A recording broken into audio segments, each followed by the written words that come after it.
ladies and gentlemen, boys and girls, friends and family beyond the binary, hello and welcome.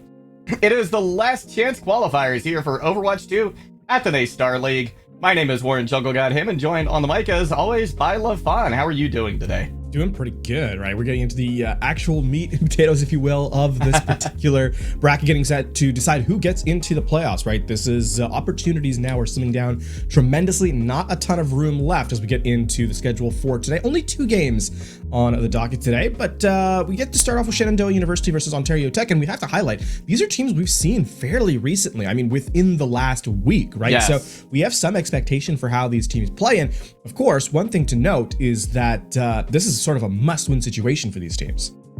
Yeah, it is. It is absolutely a must-win situation. This is one of the how should I put it? One of the more tense, I think, moments that you can have in these playoffs, right? Because these teams are so close. They've done so well throughout the year, just not quite well enough to take out the top team in their conference, right? They did not win the conference championship, so they're here today. See if they can punch their ticket to the playoffs. They're going to be the lineups that we are looking at so far. The Dragon Blade, Void X, Sacred End, Feyna, and Ender starting things off for Shenandoah. Nacho Time Slifer, Reps for Jesus, Ada, and Calcium for Ontario Tech. Coming into this game, of course, we're highlighting Dragon Blade X for Shenandoah, as we saw in the last game that they were on stream with. A lot of this rotated around Dragon Blade, right? Their performance is the one that kind of set the tempo for Shenandoah. And the fights that they had success in on stream was based on how well Dragon Blade was able to take space and actually gain momentum for their team. When you contrast that to Ontario Tech, it was really based around their DPS. I think Slifer specifically was the one that stood out to me the most, but in general, I think this is going to be a clash of styles more than anything else. I mean, expectations, we start off here on Lijiang Tower, is does that continue into the later stages of the game, or will it end up being sort of a more focused mirror as time goes on? I think what's interesting about this too is that like you said, I want to draw some distinction to what you said. You said stylistic differences, right? And that doesn't necessarily mean comp differences. Both of these teams do love to run the rush compositions or the brawl compositions, right? So we are going to see, I think, a lot of Reinhardt play. It's just more so how these teams are going to execute Indeed on the composition is going to be different, right? Like you said, Ontario focusing more around the DPS, whereas Shenandoah is really going to be rallying behind Dragon Blade X. So it'll be very curious to see how that plays out, especially on such a what's the word I want to use? A well-researched map like Lijiang Tower, right? We know how these compositions play on this map. Yeah, and speaking of research, I mean, I'm hoping the teams have done theirs, because this is 2 teams that have been on broadcast fairly recently, right? So there is game tape of them footage, which means that, sort of tendencies should be expected. We should, you want to kind of note where your opponent has flaws and try and exploit that. Earlier in the season when teams don't have a lot of game footage, it's you don't normally know where those come in unless you've scrimmed them a lot, but that doesn't usually happen. So here I am looking for teams to, for these 2 teams specifically, to be able to identify the flaws that were witnessed in those games prior, and definitely put pressure on them. That's how you kind of, as you try to higher and higher in these brackets, it's going to become more and more frequent. And once we get into the playoffs, right, that's a big part of preparing for your next match, and giving yourself the best opportunity to win is going back and researching how those teams kind of played, and then moving from there. So the expectation here is that there shouldn't be a combination of shoring up your own flaws, right, that were by necessity exhibited in your loss the last time, but also trying to exploit the flaws of your opponent and see if you can kind of hammer away at those. And I mean, Ontario Tech having played 1 more game than their opponent, there is perhaps an opportunity that there was some practice involved here. So looking to see if that kind of does make a difference. Yeah, at this point, especially with given how recent these 2 teams were just on stream, you would think that they have taken a peek, taken a look to see how they want to try and handle the other squad.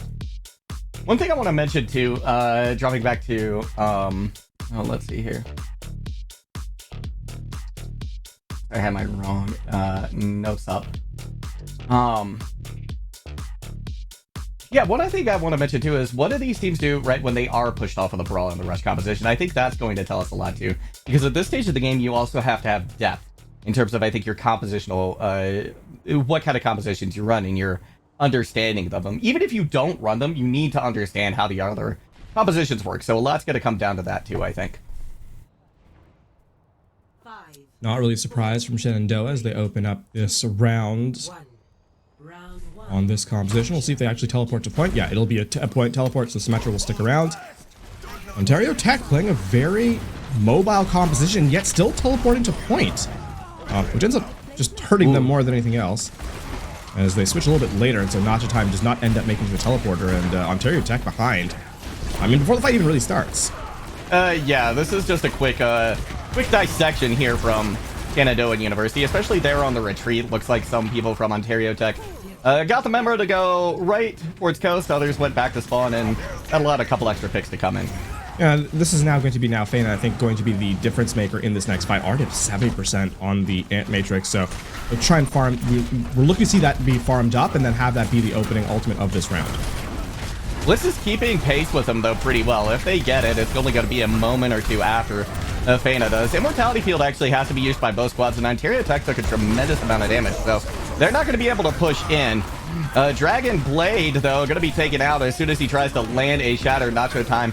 The Fire Strike finds another one. Sacredun and Voidex doing the best they can to try and keep things alive for their squad. As both of their supports are down, this should be a relatively easy cleanup, but the Photon Barrier gave them a couple extra percentage. That's a lot of resources to spend to get nothing for Shen and Doa. I mean, now their economy is essentially in shambles, and it's a little odd that that fight ended up going that way. Shen and Doa was the first to a lot of big tools, and instead are now on the back foot. So Ontario Tech, having been gifted a little bit of a lead here, try and play off Nacho Time into Calcium Sound Barrier, and try and slow the game down pretty heftily. And it comes in and it does land. Enders are gonna fall.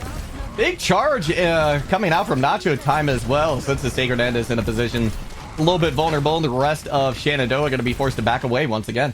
Yeah, nice cheap fight for Ontario Tech. Didn't even have to use a sound barrier, which is nice. Dragon Blade unfortunately leaves their team to the mercies of the opposing Reinhardt, and Nacho Time will take full advantage of it. Still slows the game down tremendously though, right? Ontario Tech still has every advantage. Slifer, the setup.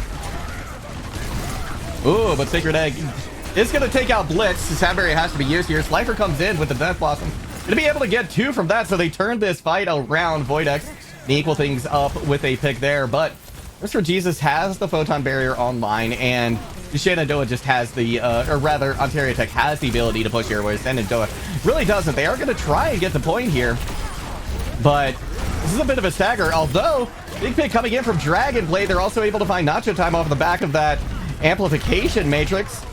So now Shenandoah will, in fact, flip the point. Ontario Tech one fight away from closing this round out, but Shenandoah has recovered their economy fairly well, actually. Over-aggression has been the marker of this round so far. Both teams electing to take fights in areas they really don't need to, sending players a little too far forward and then getting picked off as a result. So looking to see that shored up pretty swiftly. Shenandoah, though, very much an advantage here. Yeah, they're going to start things off with the Photon Barrier, too. Should allow them to get into point a little bit easier. Sacred End, making things difficult. Slifer, the big pick. Nacho Time goes down as well. And with that, yeah, Ontario Tech just falls apart. And now, Shenandoah catching up in percentage here. Yeah, they'll equalize in the middle of this fight. And now this is really going to be an execution difference. I will say the Ant Matrix from Blitz could be a massive pickup here, especially with Nacho. You can see they're looking to teleport, perhaps elect to kind of walk through main instead. But that teleporter into the Shatter is definitely an opportunity here for Ontario Tech. And it looks like they are attempting to posture up, or at least some play like that. Oh, wow. Big heads-up play there from Nacho Time. Does catch, is able to block the Shatter, but Dragon X follows it up with a nice Fire Strike to give him a one-player lead. Nacho Time, though, very little health, tries to push in to set down a Shatter. Is unable to, though. The Car Wash doing a lot of work here for Void X. And that will be Shenandoah University taking the first map. Shenandoah, victim of their aggression at times, and find Ontario Tech in a similar position to steal away the round. But a sloppy first round from both teams, especially after the performance we saw from them over the last week, right? This is perhaps the first case of first round and elimination nerves, so to speak, but nonetheless, a fairly awkward engagement. And as we move into round number 2 here in Command Center, I mean, we're going to go over to the May, so a lot more opportunities here to isolate tank players. And off the back of that first round, you kind of expect that to kind of come through. So both Sacred and Slifer here more than able to, I think, win this game or win this round for their team. Very interesting as well that they're choosing this over the Junkrat that we traditionally see. For Jesus does go over to the Reaper. Wall goes up from Slifer. Isn't going to be able to catch up Dragonblade this time, so they're going to go ahead and charge in, try and take a little bit more space here on the low ground. Ontario Tech is positioning. They go very low, actually. Several of their members, and so Blitz is forced to use that mortality field, and with the shield of Nacho time so low, they're forced back tremendously. They try to poke forward a little bit and are punished for it with their life. That's a really, I mean, just the difference in using that wall by the May is tremendous, right? The fact of the matter is Nacho Time just simply cannot play in the area that they want to, keep getting isolated. And obviously the amount of damage that's put out by Void X coupled with that is the difference maker. Between that and the fact that Refugees can't get in close, it's just a one fight. And now Void X has a photon barrier here to slow this fight down. Yeah, an early opening here. And Ontario Tech is kind of walled out. Yeah, both main walls are out now too. This should be an all-out brawl on point. Charge comes in. Dragonblade is able to find refs for Jesus. Shadow goes down too, lays down a few players. That will be the end of that fight. Shenandoah holds on. And on top of that, Ontario Tech are not able to get any value out of their Ant Matrix, right? Shenandoah trade that one away effectively. Coupled with that, I mean, the DPS for Ontario Tech just have not been in the engagement. Slifer and Reps still far away from their ultimates. We're, you know, nearing that halfway point. Another really good wall here by Shenandoah. Wow. Yeah, coupled with the blizzard that came out right afterwards. Pretty quick team fight win there for Shenandoah once again. Shenandoah have to kind of weather the storm, both in the literal sense and in the fact that there's so many resources on Ontario Tech side. And I mean, the best case scenario here, I think, for Shenandoah is to use a sound barrier to kind of force Ontario Tech to commit at best 3 ultimates here. I think you can get the sound barrier, the blizzard, and the shatter. You're in a pretty good position. Sound barrier is gonna lay down Void X with a, or rather, the shatter gonna lay down Void X. Sound barrier is there, blizzard as well, but with that sound barrier expiring, they're going to be able to land quite a few blows. Death Blossom might have been something they wish they'd held on to. Yeah, the Death Blossom is absolutely unnecessary there from Reps, and for Shenandoah, they're quite happy with that setup. The fact they don't get the sound barrier is perhaps not perfect, but oh no, this is a really bad situation here for Nacho Time. That was so close to being a disaster. Instead, this actually just wastes the Ant Matrix, so Ontario Tech only have the sound barrier. Potentially get the shatter late into the fight. Nacho Time is able to get a few swings in time. Sound barrier has to be committed by Ontario Tech. Here comes the shatter from Dragonblade. Charge will find Blitz. There goes most of the healing for Ontario as well. So Shenandoah, the lead in the kill feed, gonna be able to take this point. And Ontario Tech now need a hero in Nacho Time. 10%. It's just the Reinhardt in close. It's just the Shatter. Shatter does hit 4. Yeah. And Sacred End loses their duel out in the front as well. So 2 players already down. Here for Shenandoah. Ontario Tech coming back in. Fana turning things around though in a big way on the Baptiste. Everybody's sights are set on him. But in the meantime, Reps for Jesus poking everybody in the back as well. This is certainly not over yet. Dragonblade is back into the fight, and the cleanup will be here. Shenandoah does hold on in the end. That is a round 1. Map 1 for Shenandoah, actually, as they're able to,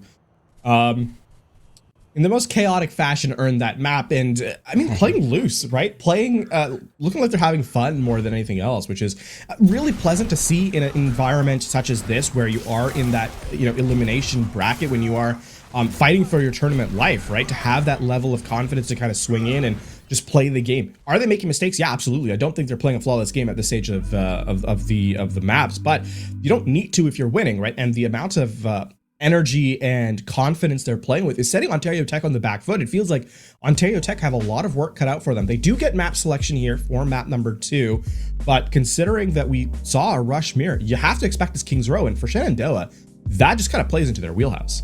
It certainly does, and right now, I think we have to revisit kind of this conversation that we started at the beginning, right? The difference between Dragon Blade X, right, and Shenandoah kind of pocketing their tank and really trying to enable him versus the DPS that we were expecting to be coming out here from Ontario Tech, in which we haven't really seen light up so much. I mean, I think you even highlighted it on the second or third fight on Control Center, where Slifer and the other DPS just hadn't built their ultimates yet. So I think that there's something has to be done by Ontario Tech to kind of neutralize the effectiveness of Dragon Blade, because if Dragon Blade is taking all this space, then what room do the DPS of Ontario Tech have to work with? I mean, compositionally, also, the selection has been a little awkward for Ontario Tech, right? They elect to run a Reaper. It's tough to get Reaper online in this current patch, right? With this, in the Rhine head-to-head anyway, right? You're not really operating the same ranges that you would prior.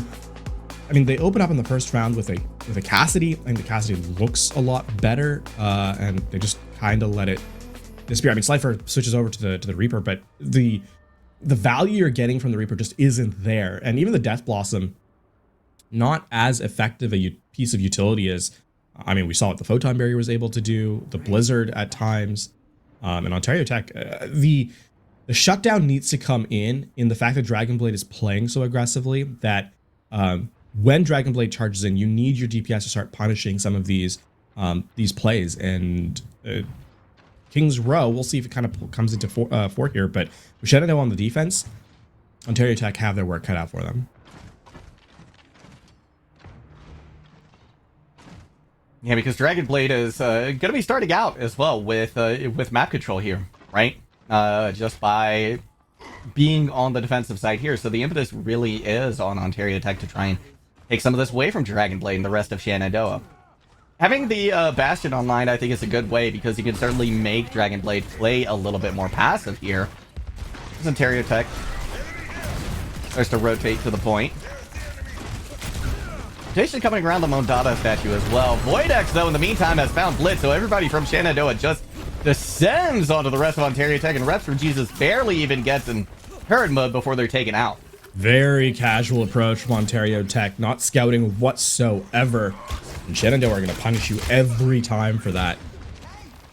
There's no high-ranked team around that, when given an opportunity to kind of just poke free, will allow it to go in. So that's another time. Wow. Ontario Tech just way too casual in the approach. Now, Slifer tries to get something done, lands a headshot, but that's going to be about it. Mortality Field is out and down. That Immortality Field was ill-advised as well, because it's just staggering on Ontario Tech. That takes an extra 30 seconds off the clock for no reason. Dragon Blade with a Shatter, going to be sitting in spawn. Looking to perhaps find an opportunity. Dragon Blade, I think, retreating for the moment, but the Earth Shatter is very much in play here, and Ontario Tech barely even at their Ant Matrix, right? Everything else is below. Oh, that's impressive. Oh my gosh. 5-player Shatter from Dragon Blade.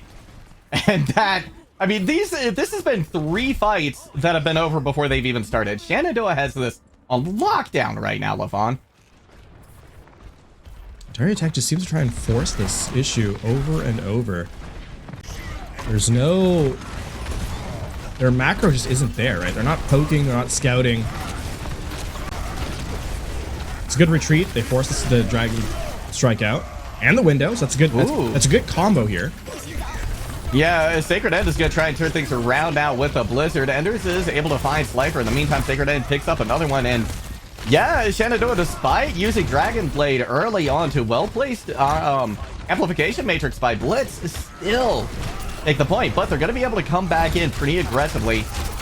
Dragon Blade will be here for the fight, and Void X punishes Nacho Time for some more aggression.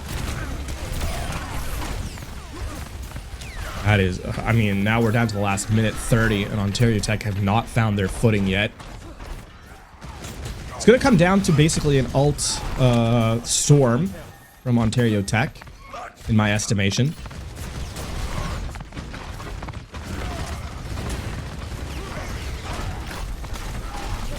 Yeah, they've got a lot to work with here. They're going to need to do something with it. Enders does have the sound barrier. Shatter comes in, not going to hit anybody. Comes the sound barrier to be able to maintain through that Dragon Strike. I got a sound barrier on the other side from Ontario Tech, but in the meantime, Slifer is able to get a pick. Time follows up with one. Here comes Bastion Ultimate as well, seeing if they can take out one or two. They do find Sacred End. This point will go over to Ontario, but it did take them, I believe, all three ultimates they had on board there. Yeah, the other thing too is it also required Dragon Blade stepping way too far forward. Dragon Blade actually wants to kind of contest this. Ooh, throws in the Shatter and does hit 3 in the back line. Able to get 1 before they fall down. If anybody else could touch here from Shendoa, aren't able to. Dragon Blade survives way too long there. Like, the Dragon Blade's sitting there at about 15 HP. Yeah. For the majority of it. Shatters a shield. That Shatter goes into Nacho Time shield and still doesn't get eliminated. Ontario Tech, very, very passive. Almost entirely too respectful of the aggression of Nacho Time. Or sorry, of Dragon Blade X, rather. And Nacho Time refusing to kind of press that advantage. I mean, Shenandoah have set themselves up for success here on this second point pretty heftily. Oh, that's going to be a nice Dragon Strike as well. The charge into it from Dragon Blade X going to deal even more damage, so Shenandoah very quickly regains control of the card and the situation. And that's using the Dragon Strike only, which has not been an ultimate we've seen a ton of value earned from, and this is now going to be the spawn door setup. Oh, wow. Ooh. Yeah, there's a lot Endo has to work with here, but a well-placed Dragon Strike could cause a lot of problems. Shatter does go down. It's a couple. The Blizzard going to be thrown in as well, and Shenandoah will get the spawn hold. They're also going to get the delay onto Nacho Time. That should... Ooh! Void X is wondering how that hit them. Yeah, right? I am as well. In fact, Nacho Time's able to get 2. So Ontario Tech holds on to this, and in fact might even get the stagger on the Sacred End. That's just a broken play that Ontario Tech gets to go in their favor. We got some more progress, but now I mean we're trending towards that final fight at this stage. And now down to the last 70 seconds of the map here. And the Matrix from Fena going to be used first. This is going to give Shenandoah a bit of map control here. What comes out as well is going to isolate Nacho Time. They're able to sustain through it. They charge out of the way over towards the Immortality Field from Blitz, who is picked off, though, by Sacred End. Slifer coming away with 2 picks, though. That's going to even things up here. Dragon Blade, very, very low. Immortality Field, again, has to already use. Nacho Time with just 60 health. Stays alive. Dragon Strike. Not quite gonna do what they needed We've to. We've devolved into absolute chaos here. The concept of proper macro has essentially fallen to the wayside. It's all aggression all the time, seeing if you can force your opponent to kind of give up that chaos. Shenandoah overspend in that last one, now far away from nearly anything at all. And Ontario Tech, what was looking to be full hold, is now absolutely evaporated. Jesus comes in. The Mortar Strike. To find Annie in the meantime, Dragon Blade takes out Slifer. Yeah, Matrix, though. Reps through Jesus, making good use of that. They find 2. Meantime, though, Voidex still getting a lot of value here from Shenandoah off the back end of this sound barrier. There's the Blizzard as well from Shenandoah to see if they can put the finishing touches on this fight. Don't quite get the picks they need, though, from it. And yet, have still forced Ontario Tech to spend everything, so... It's not like it was entirely without purpose to kind of dump in a couple of those all Sacred End. Going to switch now to Genji. But we are now down to the last minute of play, so there will be no opportunity to capture with that greater than a minute time bank that you kind of want on Hybrid. Ooh, it's going to be a nice deflect from Sacred End. Shatter comes in as well.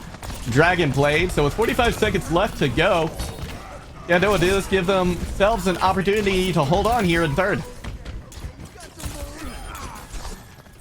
Ontario Tech, I mean, they have nothing here in these final moments, so the expectation that there is no capture, and Shenandoah rightly making the call to kind of step forward into the spawn doors.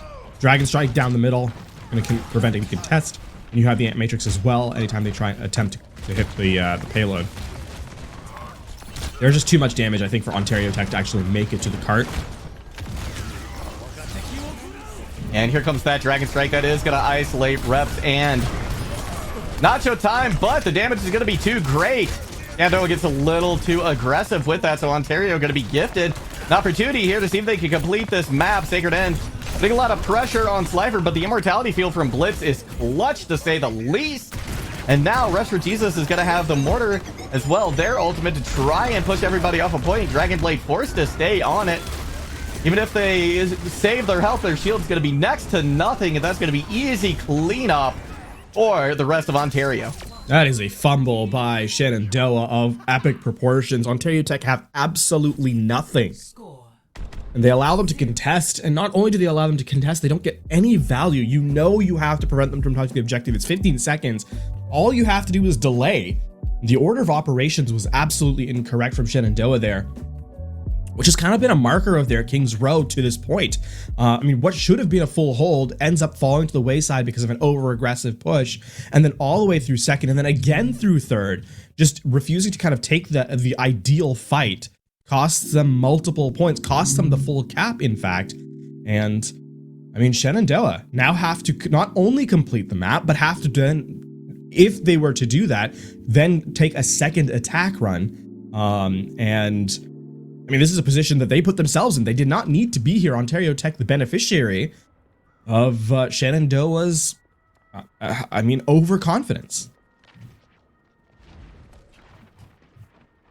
Did mention earlier these teams needed to do their research on each other, and unclear whether or not this was research or an adaptation, but I really do think they are calling Shenandoah on some of this, like you said, this over-aggressive play from Dragonblade.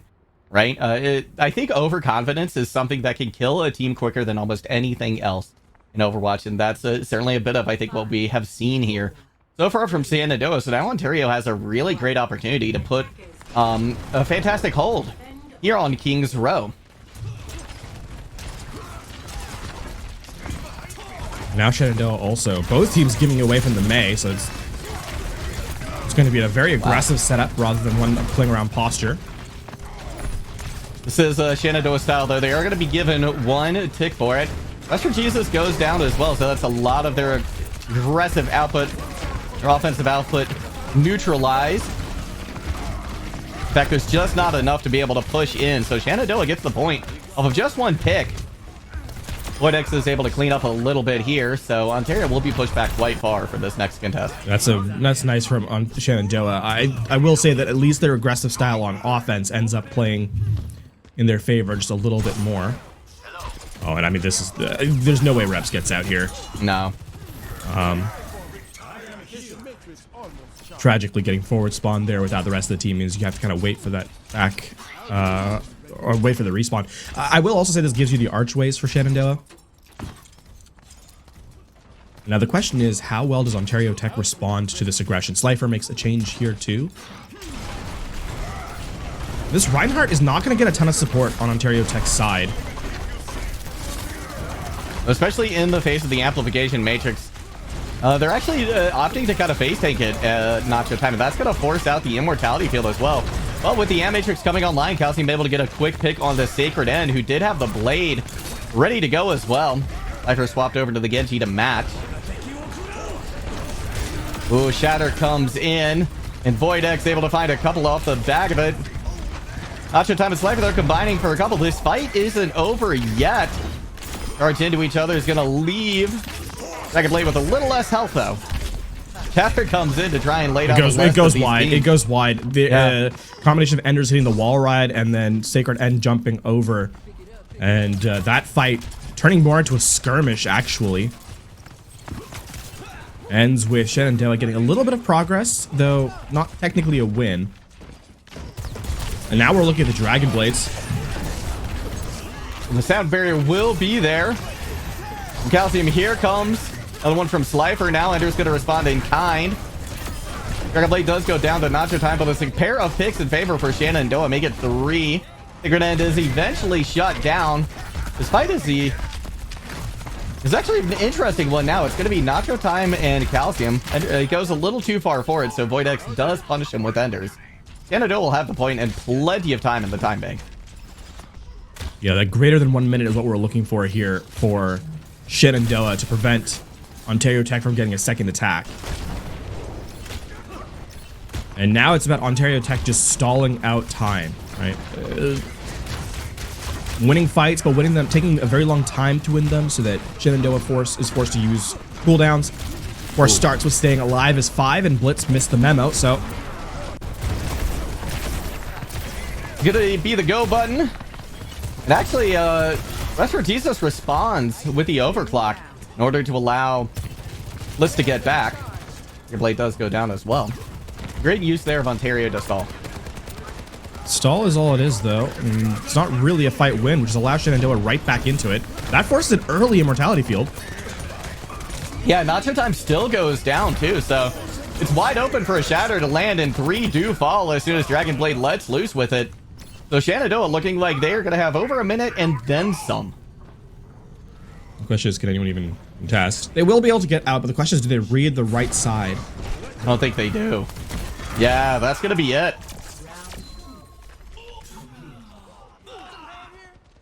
This time around, Shenandoah does not lose sight of their win condition. They actually complete fights, and so it's over 4 minutes, I believe, to take 1/3 of the objective to put themselves at match point.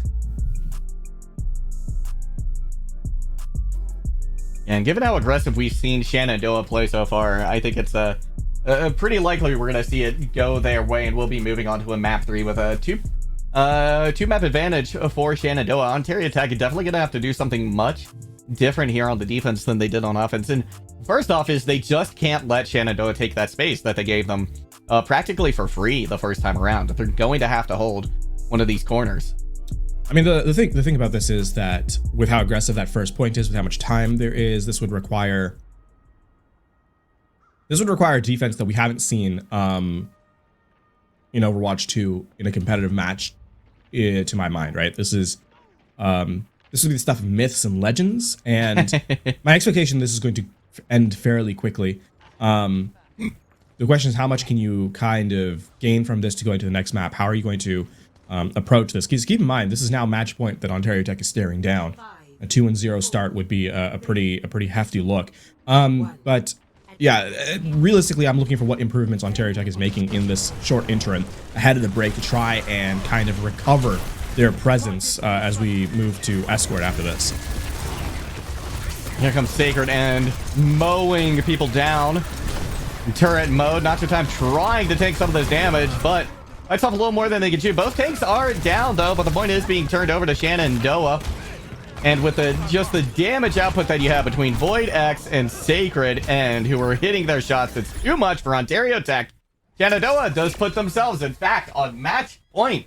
Ontario Tech, their life, their season is on the line here, Lofan. And it must be said that this is a map that Shenandoah made go this long. This was not a performance that I think Shenandoah should be proud of. Their defense was by times really strong, and then by times incredibly weak.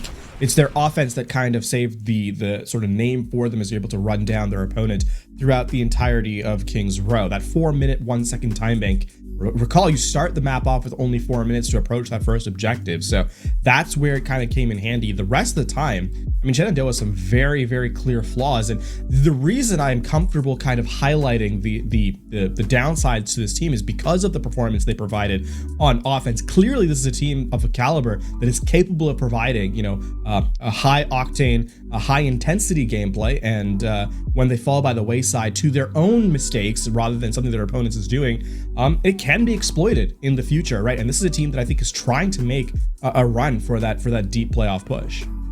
Yeah, so I think kind of these shortcomings that you're mentioning are very, very important for Shenandoah to really make an attempt to shore up in the upcoming weeks. As short of that, assuming if they do make it through this last chance qualifier, because Ontario Tech they're here. The reverse sweep is a possibility, but it's going to take that. But if Shenandoah goes forward, they are absolutely going to have to take care of some of these issues. But right now, they are up 2-0 as we are going to throw it to a short break, give the players and ourselves the time to get a little water, take a breath, take a few steps around, stretch our legs, things like that. So don't go anywhere. We'll be back soon.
We are back here at the last chance qualifier for the NACE Star League and Overwatch 2.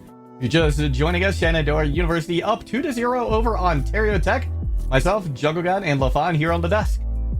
And the way that Shenandoah approached this 2-0 has actually been pretty dominant, pretty one-sided. So looking to see if they can complete that run through as we head to Circuit Royale, or if Ontario Tech is able to slow the roll just a little bit. And that was not to be found on the offensive side for Shenandoah on Kings Row, right? They kind of basically set up a super aggressive attack and only really slowed down one, maybe two fights. So Circuit Royale hoping to be a little bit of difference maker. And this is a good read, I think, because the mirror has not been kind to Ontario Tech to this point. So I think to Circuit Royale, a map where we know poke is most likely to be executed. Trying to force yourself off a mirror makes a little bit of sense. It certainly does, because I don't think either the, if you are forced off of kind of this poke composition with a Sigma, I don't know if Brawl is necessarily the answer either, right? I think a ball composition might work a little bit better here even than just trying to throw a Reinhardt into the mix. So I do like this approach a lot as well from Ontario Tech.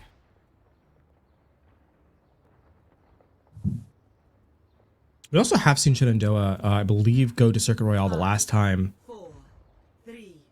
they were on stream. Regardless, we did see them on map 3 move to a Sigma composition. Dragon Blade actually had a fairly strong Sigma, so we'll see how well Nacho Time can kind of bring that one forward. Shenandoah also have more Brawl on their setup, right, with the Sojourn, but less shield break than the Hanzo. Ooh. Rest for Jesus does go very low, just kind of taking some chip damage from Shenandoah. The way to get healed up, which means that not a lot of pressure kind of being put on backline of Shenandoah at the moment. Card making its way up fairly close, so we're going to have a rotation out here, I think, from Shenandoah relatively soon. Of course, Synchronite able to stay just a little bit longer. Big anti-nade, though, going to force Slifer back. Gets out the immortality field, too, so Shenandoah going to be able to push pretty aggressively as soon as Dragon Blade has their health back, which they do. Slifer finds a nice pick right before Sacred End returns the favor. Now Nacho Time, looking for a pick over on the coast, is able to find both supports as well. So Ontario Tech looking great so far here on Circuit Royale. Fana on as a very greedy pick. Not having the immortality field means that you kind of just explode sometimes, like Shenandoah did right there. Slifer, off the back of the amount of spam damage they were able to do, decides to kind of run forward and finds a nice shot onto Void X, and then turns around for the same as the rest of the squad kind of follows up. So Ontario Tech, fairly casual approach, will get themselves into second point, and now the Ant Matrix also synchronizes really well with multiple players on Ontario Tech's side, right? The Widow, the Hanzo, Ooh. so here's Zenyatta as well. Yeah, is down though. Sacred End has the overclock, has put a lot of damage into Blitz, slides in to finish off the kill, now takes aim at the tank up front, neutralizes that threat, and continues on as if nothing has even happened. Bit of an expensive fight for Shenandoah, and does get them some space. It's a nice shot from Reps, gives them the infosight, also gives them an advantage, which allows them to break kind of this hold. This Dragon Blade also falls from the high ground.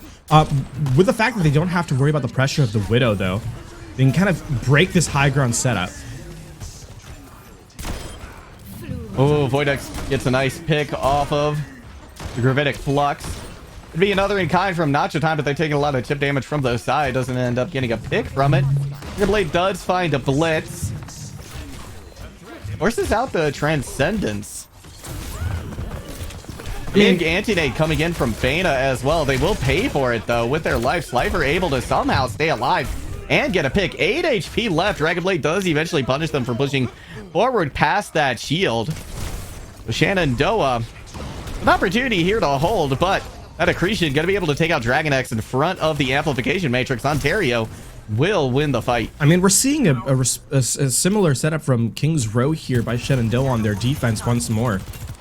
electing to engage in fights where they don't really have an advantage over Spen. They continue to skirmish. They allow Ontario Tech back into the engagement. And now, I mean, they've given up second point, but this time, the difference is that the time is not as plentiful, or as much more plentiful, rather, for Ontario Tech. Yeah, in a big way. This looks like the Shenandoah attack on Kings Row at this point.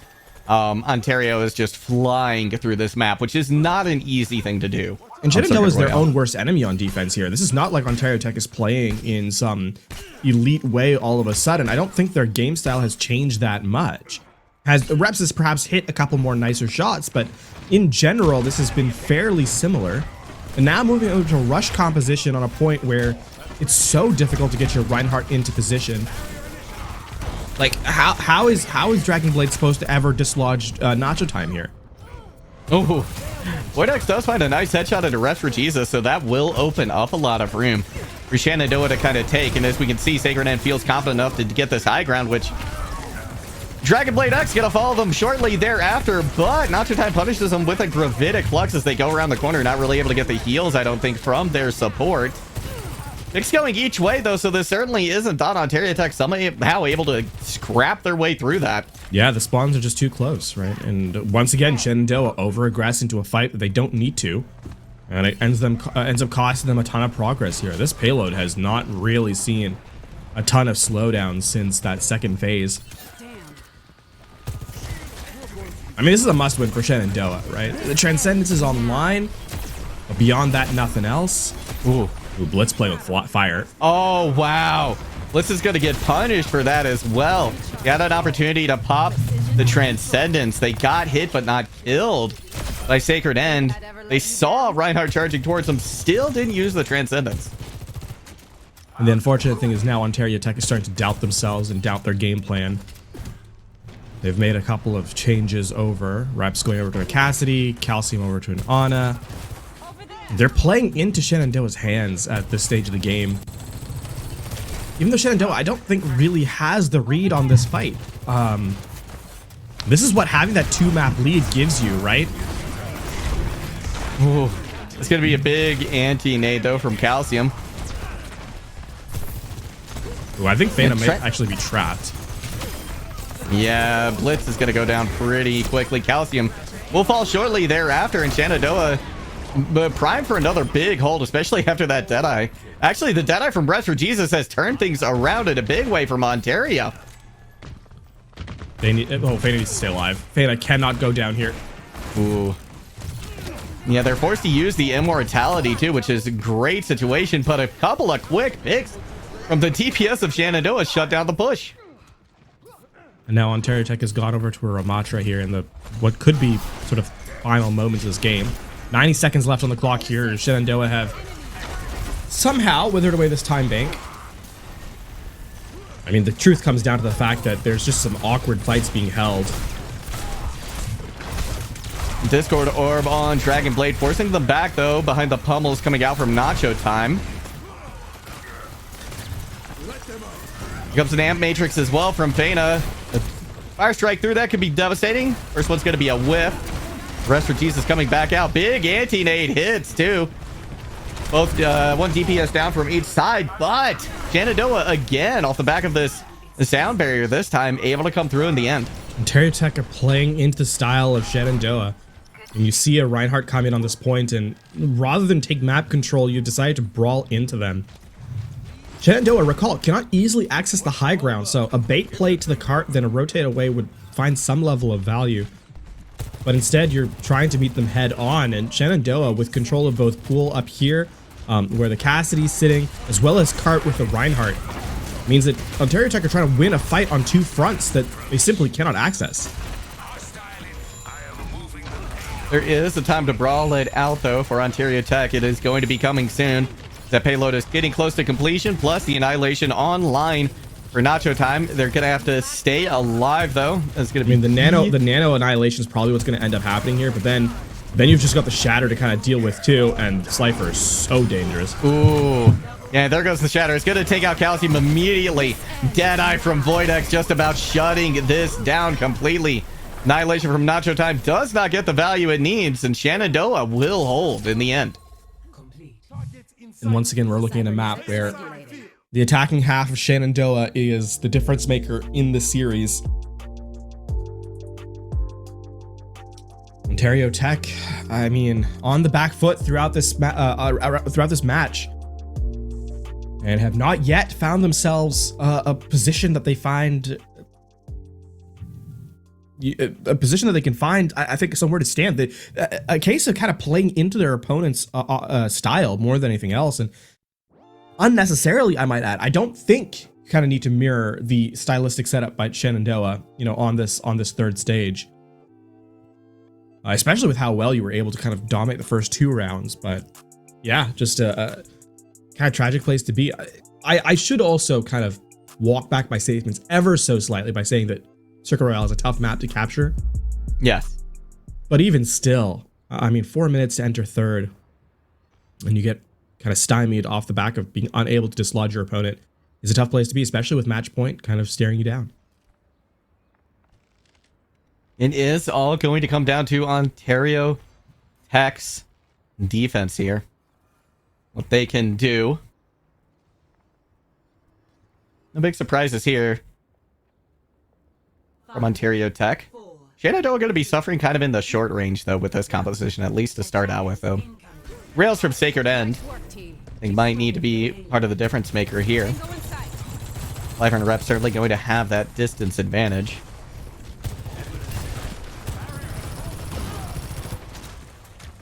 Accretion already used by... Every cooldown already used by Nacho Time. Super vulnerable. Yeah, and wearing a Discord Orb as well is going to be tough. Shen does this time hit Dragon Blade. They're going to be able to use, though, Kinetic Grasp. But Voidex does find Slifer, so able to win despite a distance difference. Dragon Blade finds Blitz as well, so Shenandoah cruising as well through this first stage, at least, of Circuit Royale. Nacho Time playing the low ground there, that first corner. They don't get that first layer of defense, the first rotation to high ground, right?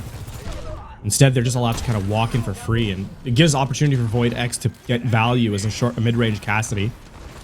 Reps will stop the bleeding for a moment. That's really all it is.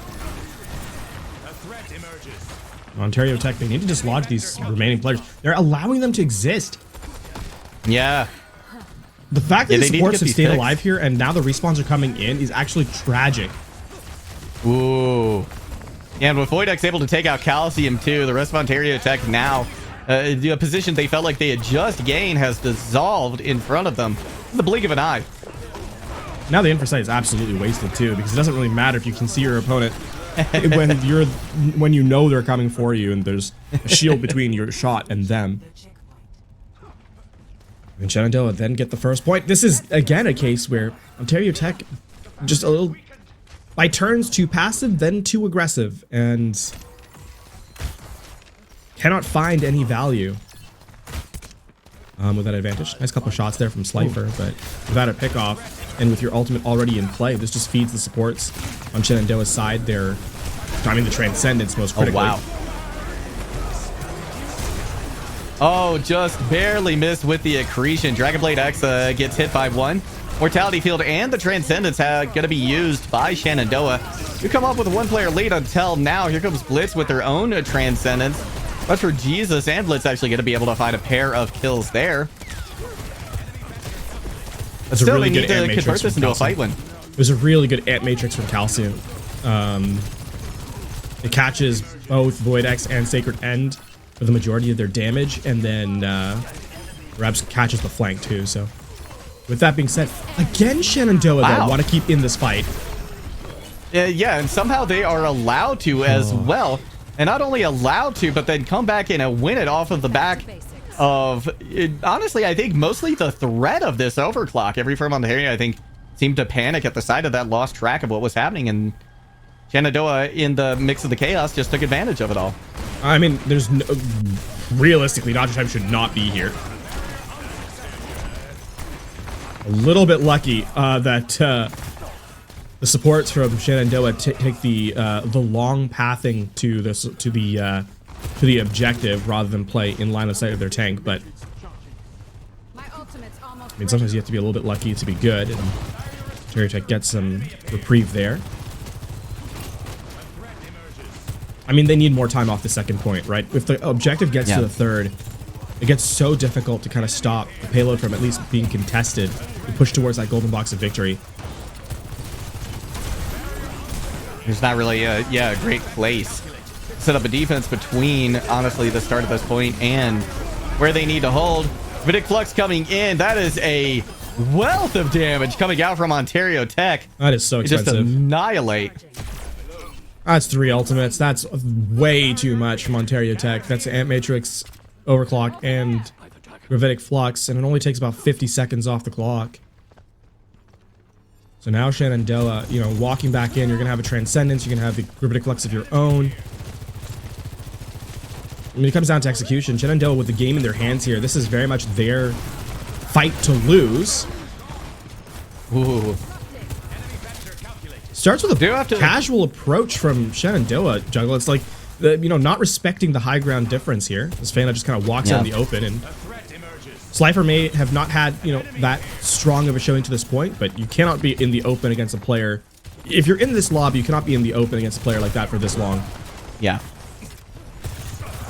The big thing, too, is that has allowed Ontario Tech to now build 2 ultimates, whereas Shenandoah had a distinct advantage going into this next fight before. They do not now. Dragonblade gets a little too aggressive, though.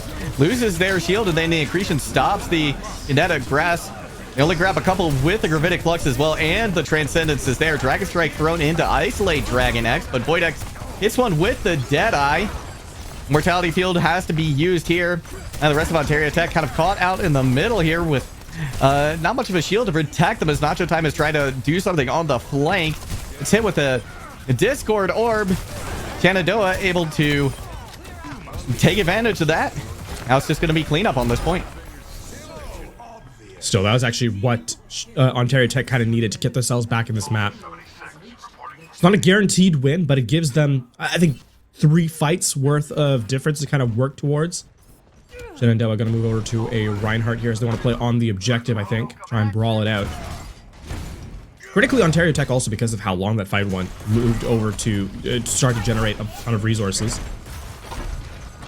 And now put themselves actually in a fairly decent position where I was critical of them to begin with.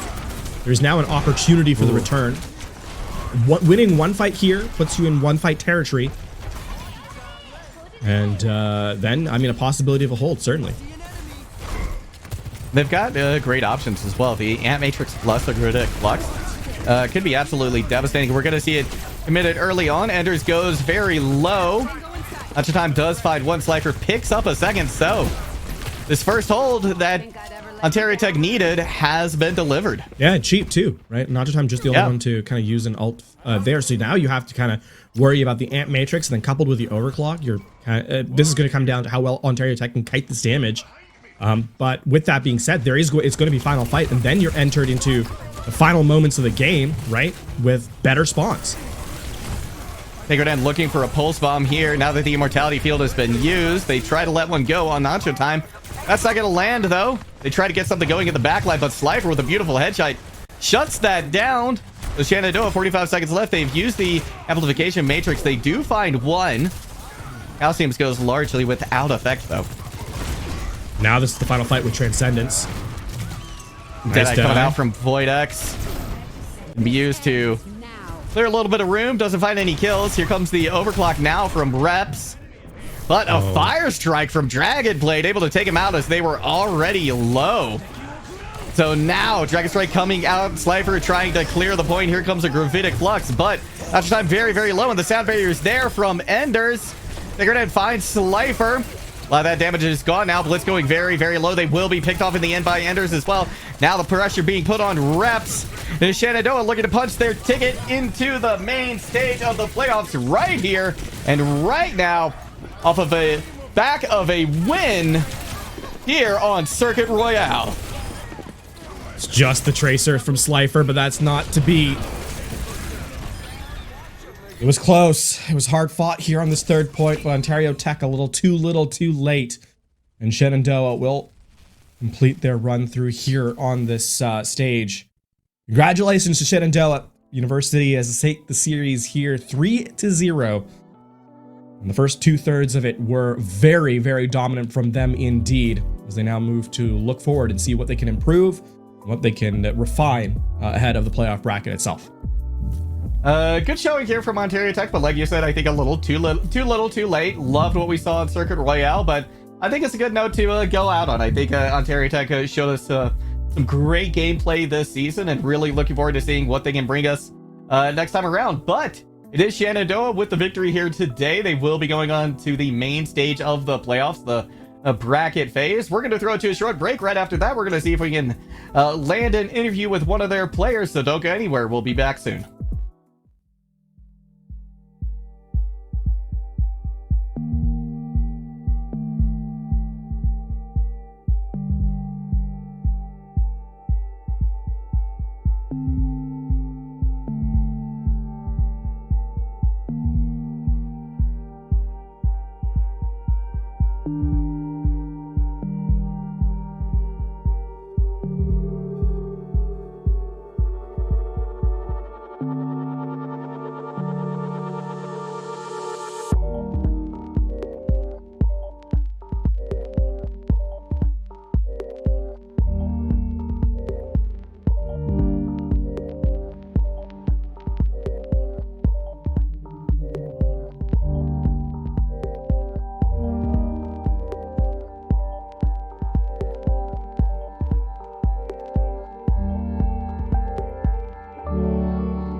Welcome back to the broadcast, everybody. We have Enders in from Shenandoah University for the interview. First off, congratulations on a win here today, punching your ticket to the playoffs. Thank you. Yeah, we're really hype about it. I imagine you are. So now the real tough work comes, right? You're into the bracket. What are the kinds of adaptations you all are looking to make as a team heading into the main stage of these playoffs? What do you feel like you all need to shore up? And in addition to that, what are you going to be relying on to kind of take you through the bracket as far as you all can get? Sure, yeah. So we're known as a Brawl team. You guys have seen us play Brawl a bunch. That's usually what we're on. But over the past few weeks, we've been working on kind of expanding our pools, especially to comps that help us counter comps that counter Brawl. So you might see us on some different things that we haven't played on broadcast, I don't think. but I won't say what they are yet. Fair enough. Heading into the playoffs, though, we have to talk about the fact that, I mean, what are the expectations for your team, right? Because at this stage of the game, right, you had a really strong performance here over your bracket. You also had a fairly, I mean, not a record to kind of scoff at, but going into the playoffs, where do you kind of see your team kind of slotting in? So has playoffs come out? I don't think we've seen the seeding, so we're not exactly sure who we're playing just yet. But as a team, at the very beginning of this semester, we kind of listed out a few goals that were like, we really want to hit these. And one of them was making top 16 in NACE and making it into playoffs. So at this point, we're going to kind of take stock of our situation. We have a decent amount of time to kind of prepare ourselves for what's coming next. But for the moment, we're gonna be happy that we made it here. We achieved our goal, and so now we're gonna see how far we can push it. For sure. I mean, now that the regular season itself is over, now that you made it through the last chance qualifiers, and you can take a breath, as you kind of said, because you have that little bit of break. What's the thing that you're most proud of, though, of that regular season, of that growth that your team has showcased? Most proud of. I think when we came into this season, I think one of the first games we played was against Oakland, who I think took second in our bracket, over in the general bracket, and then we beat them in playoffs. I think we showed a pretty tremendous amount of improvement from that first Oakland game to the second Oakland game.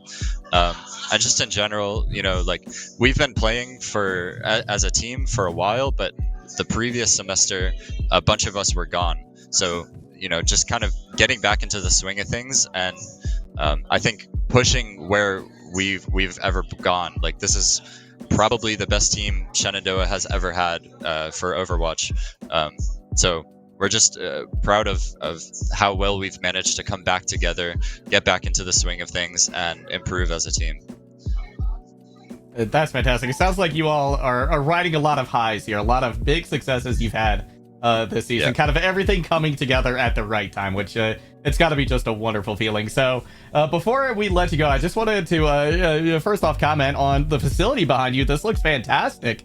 Yeah. Love seeing everybody else back there. Got a little wave as well. Anyone that you would like to give a shout out to, friends, family, teammates, whoever you'd like. I just want to give a shout out to all of my teammates. Without them, we wouldn't be here. My teammates are absolutely cracked. And thank you to all of the people. You can't see them, but there's a bunch of people right next to me. They're all watching the stream right now. So thank you to you guys. Thanks for everybody watching in the chat. Much love.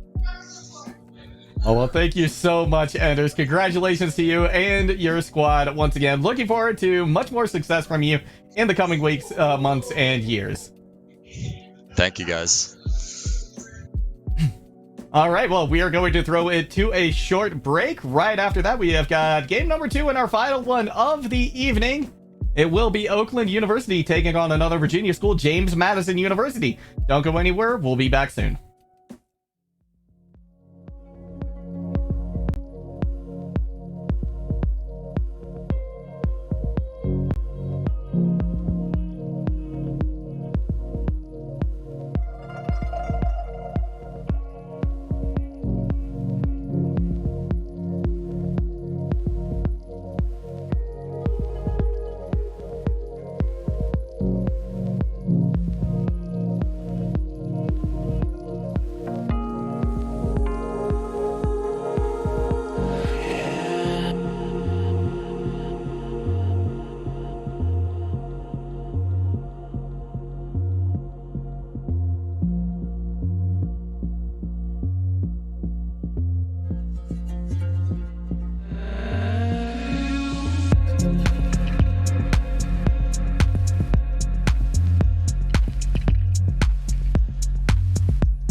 We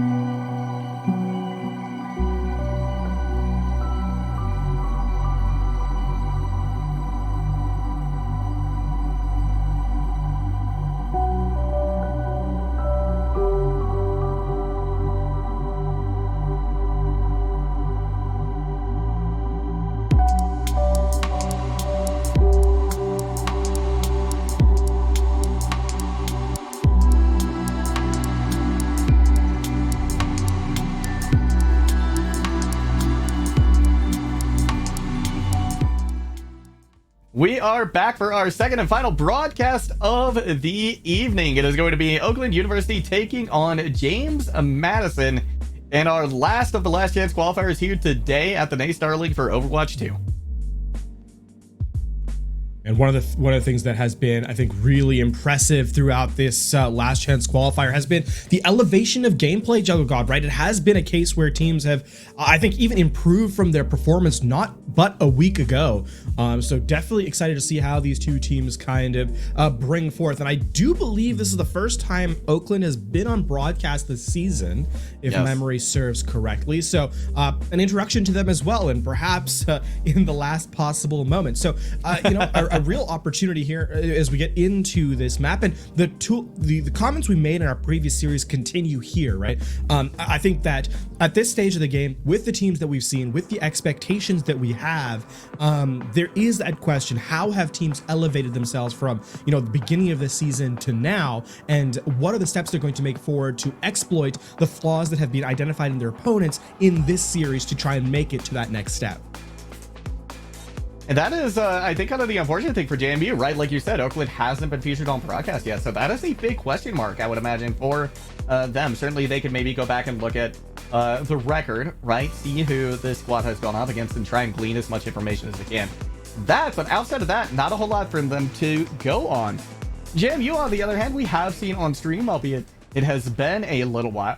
And this is a team that back in Overwatch 1 really loved to run the ball composition, but ever since Overwatch 2 has been, they have been much more of a fan of rush. Especially as now we start off on Control Center here on Lijiang Tower. Not a surprise that we're seeing, you know, a variation of this close quarters composition come to play. An interesting difference right now, though, is the Ramatra versus the Reinhardt, right? And we'll see how well that kind of plays out. James Madison do not have a Mei of their own, so Storm Hornet would have to play the spacing very, very carefully to try and prevent themselves from being blocked into a close quarters engagement with Aerospace's wall. And this is the second game in a row that we haven't seen a Junkrat on Control Center, which I think is just very fascinating. Just as an aside, of course, the difference between Impulse and Aerospace, I think, is going to be significant as well, because Oakland is going to have much more of an opportunity, I think, to kind of force the issue, force the brawl here on the low ground. But Impulse is going to potentially swing things the other way to pick on the Frothy. Everybody from Oakland now falling very low as James Madison is able to just brawl at will on point with all the sustain in the world. That's a really nice play by James Madison to deny Oakland University entry to the objective. The big thing here around James Madison's composition is that they're incredibly dependent on the Nemesis form by Storm Hornet. When that expires, if they don't have an advantage, then they often will just lose the fight. This time, though, Oakland can't outblast. They can't kite long enough for it to disappear, and instead take the fight in the thick of the Nemesis's form, and Impulse the entire time doing so much damage to the backline.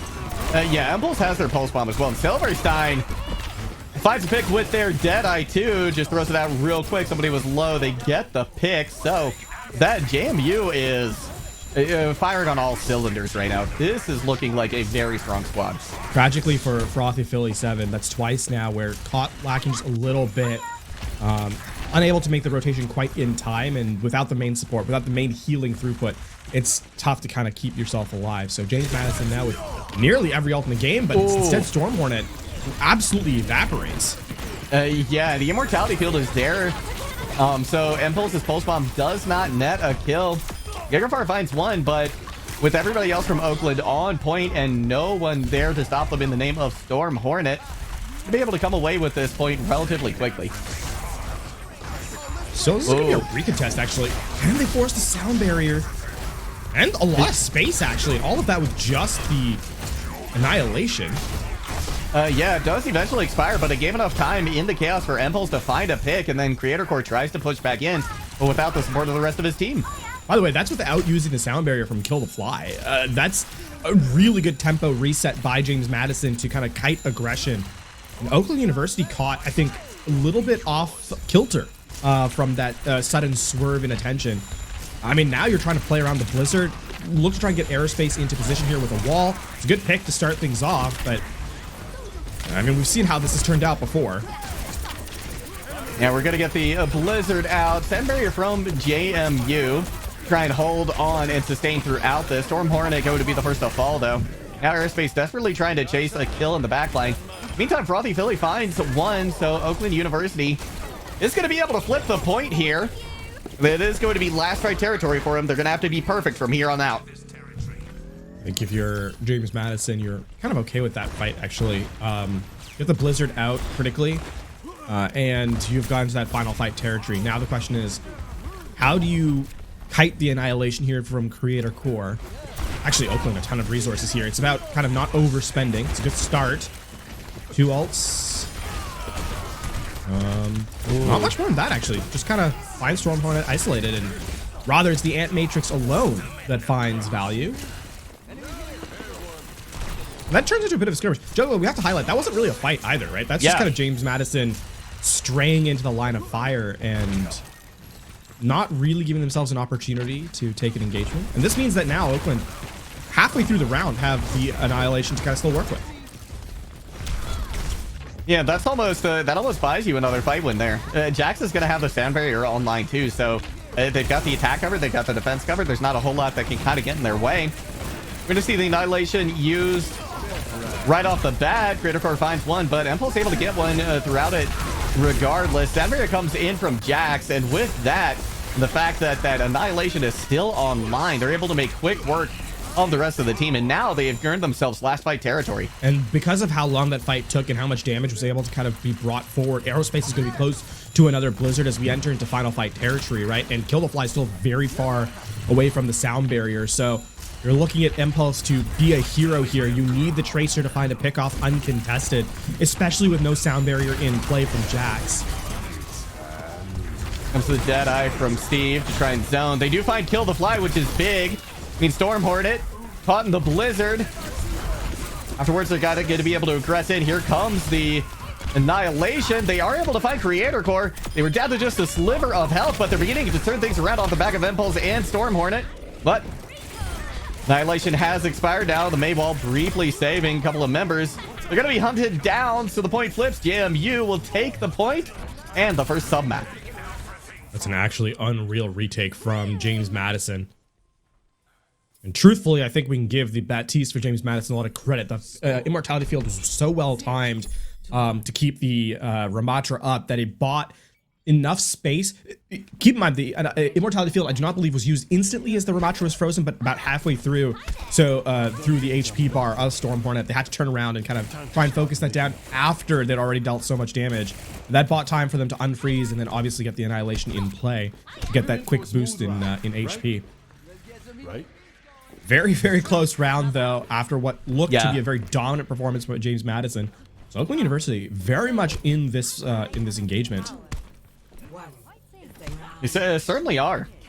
And now we're seeing James Madison take a trip back to their roots. Unlucky. With this Wrecking Ball composition. And with the far end as well, this is just a fantastic look on Gardens. I think one of the best places you could ask for to run this. I think we're going to see Creator Core switch here. There's no reason to stick with the Ramatra into this composition. Likely, I mean, you'd expect to kind of see something with a little bit more range poke, perhaps even like a Diva or something. So again, the Ramatra is going to be very tough to find value. Creator Core is going to elect to stick with it. Storm Hornet, because of that early pick as well on the Creator Core, is 3/4 of the way to their first ultimate, to their first Mind Heal. Yeah. I mean, the thing is, there's no way for Creator Core to approach the objective. And the thing is, the rest of Oakland has also made the necessary changes to kind of posture for a Winston composition, a Winston or a Diva. But having this tank here, it just doesn't have a lot of synchronicity, right? Look how much spam they take on the approach. There's no way to really find value in these fights. No, there's not. And Impulse able to get a pick as well. I mean, Impulse's positioning has been fantastic so far, right? These off angles that they're finding have just been fantastic, and it's causing, I mean, Oakland just doesn't have anything left in the tank by the time they get to the point. Third quarter is going to be that. Look how close the point was to flipping over, but the contest from Storm Hornet's so strong. And there's no one to follow up, right? So, like, here's the thing. Ana can kind of sit out in the middle of the open entirely uncontested because of how much space Aerospace has to cover by themselves, right? And that implies that neither Silverstein nor Impulse is even looking at them, which we know to not be the case. And so James Madison are rolling to final fight territory here because Oakland cannot engage. And because they haven't been able to engage, they don't have any ults yet. Frothy Philly's going to be the only one. So if they're able to position, which they're having a difficult time doing, especially under the barrage of Impulse, does help find a pick on the Jax. This has to be absolutely massive. And now, once again, we're hit at 85%. This is going to be a scuffed final fight. I mean, you don't have anything, right? You literally do not have anything. Keep in mind, the you're looking at perhaps a Kitsune rush, but the minefield is going to be able to just bypass that. I'm not even going to get to the objective. This is going to be 100-0. Oh my gosh. Tracer does barely get there. Frothy Philly able to get there with the Kitsune rush as well. That gives Creative Core a moment to touch the point, but that is all they get in JMU with a dominant performance on Garden. Yeah, there was only one elimination. Chong. There was only one final blow by Oakland University in that second round. And it was there in that final fight, right? Where Silverstein was eliminated at the very, very end of the map. It's tough. You're playing into a composition that just shuts you down in every sense of the word, and you choose not to make the adaptations required. It's tough. But James Madison roll out of the better style and literally roll with the Wrecking Ball to a map win. Yeah, and for a team that said, you know, that they have moved over to primarily the rush composition in Overwatch 2, that was a phenomenal looking ball composition right there. I mean, they played it to a T. I really can't see any major flaws in what they did. Of course, there, you know, maybe not necessarily that many opportunities that were given them because of the composition Oakland was running. Yeah. But regardless, a very, very strong performance from JMU. And I think, again, you know, we're moving into the playoffs, right? We're moving into the playoff bracket. You need to show a lot of different looks, and JMU has ticked that box. Yeah, they have. Now, we'll have to see which map we go to for a second, but, I mean, I would be surprised if it's not Kings Row. Not just because, obviously, you know, the most selected map we have, but on top of that, the fact that you want to get away from the Wrecking Ball composition as much as possible. I mean, looking back at Lijiang Tower, right? The first round was pretty close because the ult recognition of Oakland was quite strong. I think their ult reading their economy, you know, sort of their macro of Control Center was quite strong. But I have so many questions now about the flexibility of this team because realistically, they weren't in the second round. That was a 1-0 game because only one team showed up to Garden. And the performance on Control Center leads me to believe that this is a map that the Kings Row upcoming is actually doable for Oakland, assuming they can kind of, you know, just get those final instances where they don't kind of scatter to the wins and give opportunity for Impulse, I think specifically, to just get into the backline and get pickoffs. Because keep in mind, even though that was a quote-unquote rush composition by James Madison, it did have a lot of skirmish elements and a lot of flanking elements as well with Impulse specifically. And that was the big question, honestly, of mine going into that first Control Center point, right? Is how much value was Impulse going to get on the flank? Because it is more of a non-traditional pick, right? In that kind of composition. Sure, you do see it, but it's definitely not, I think, the first thing you expect people to run out on. And Impulse very quickly put those questions to rest. That's definitely something. There's a lot, I think, that Oakland needs to do here, right? And clearly a big one of them is figure out a way to neutralize Impulse. In addition, I mean, if you are Oakland and you do start to put up a better brawl here on Kings Row, and James Madison feels forced to try something else, well, I wouldn't be surprised if we do see the ball come out. You know, I think any team that has played ball to a significant amount probably worked on it on Kings Row, just given the propensity for teams to play it. So, you know, it's even if they do start to win the brawl composition, it's not like that's going to be the end of the game for them, right? It's not like that's going to be their win condition. Oakland choosing to roll back out on the Ramatra here. We've seen more and more of this as Kings Row has kind of continued. This first point can be very difficult for Ramatra though, in terms of controlling space, right? Especially around the corner around the Alderworth Hotel. You're kind of forced to give a lot of ground up, so we'll see how well Critter Core can handle it. And Storm Hornet going to mirror on the Ramatra. Yep, full mirror. Yeah. And James Madison thinks they can do it. They think they can do it better. So, a little bit of poking just at the choke while everybody gets in position. And now, this is going to be a rotation off the high ground here from James Madison. So they're looking to kind of take map control from here, see if maybe they can poke away a little bit, find a pick, and then just descend on a point where they can brawl it out with an advantage. They have already actually pushed away that high ground advantage for Oakland. And with that wall, they're close to getting that first pick on board, which forces Creator Core out maybe a little bit earlier than they had hoped. But speaking of earlier than they hoped, both Immortality Fields now are gone. Brawl happening on point at the moment. Nicofart is going to be the first to fall, and with that, James Madison's push, or rather, James Madison's defense here, going to be pretty tough. No, sorry, their push. As Oakland University, no, they use Frothy Philly. Jax is down too, so James Madison University will come away with the first point. That is some excellent kiting by James Madison down their support player, down their main source of healing at that, to be able to kind of just dodge around cover to get enough space to identify their elimination. The other thing that kind of comes through is Storm Hornet plays that one very passively once the Nemesis expires until they get their next Nemesis cooldown, and that's where they kind of activate, chasing down Frothy Philly. Could be an Amp Matrix early on. Big ball from Impulse as well to keep things at bay. Silvertide strikes back. The Dragon Strike will be able to find one. That canceled the Blizzard. Wow. Yeah, that is absolutely huge. The Sand Barrier still does come out, so Oakland can be happy about that, but I don't think much else after that last fight. Not getting that Blizzard is tragic because it doesn't really matter the Sound Barrier was used. You're going to use that anyway, but with the Blizzard you expect to kind of win the fight. So not having that land is pretty unfortunate for Oakland. James Madison, despite losing the bigger or being at the deficit at the start of 2 fights in a row now here on Kings Row, has actually not been slowed down at all. And speaking of slowed down, you're looking at Impulse's Blizzard, right? Yeah, right away. Yeah, it's going to come out immediately. Frothy Philly tries to get away. They do get the Immortality Field out, but it's only going to slow things down. And not by much.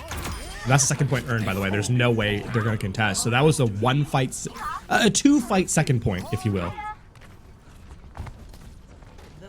So barely anything at all. 5:10 on the clock, and Oakland no closer to really taking the lead economically, despite losing these fights.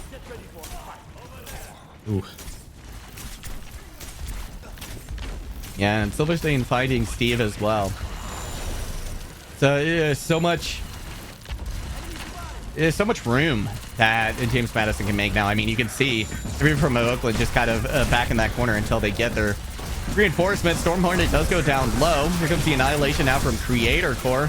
They're going to go ahead and pop theirs first with the Sound Barrier to try and give them an opportunity to keep going, keep pushing. Storm Hornet goes down low, but they're going to pop their Annihilation as well. Steve, in the meantime, does find Impulse.